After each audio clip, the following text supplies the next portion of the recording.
The protagonist awakened the weakest F-rank skill. For people like him, the fate of a simple porter was prepared, but one day everything changed.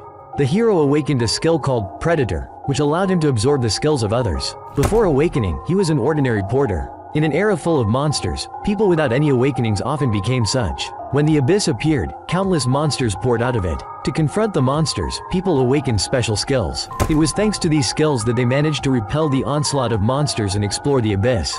Since then, people began to be evaluated not by their personality, but by the rank of their awakened skill. If your level was high enough, you could lead a comfortable life. But all this had nothing to do with our protagonist. At 35, he still couldn't awaken his skill. When he collected all the loot that had fallen from the monsters, he found that no one else around was left alive. A huge monster stood before him and quietly hissed, "Now you're the only one left." It was Asmodeus, an SSS-ranked monster. The hero attacked in desperation, but he easily deflected the attack. Then a purple ray pierced the hero. In an instant, memories of the past flashed before him. His life was full of misfortunes. His parents died in a car accident, and he himself was subjected to bullying because he could not awaken abilities. As he was dying, steps slowly appeared before him, and a snow-white silhouette came into view. At this time, Asmodeus seemed to freeze in place. The hero looked at the silhouette in bewilderment as it began to speak. He introduced himself as the king, and announced that from this moment on he would grant the hero a skill, because he saw willpower and perseverance in him. A second later, a bright light flashed. When the hero opened his eyes, he received a strong slap.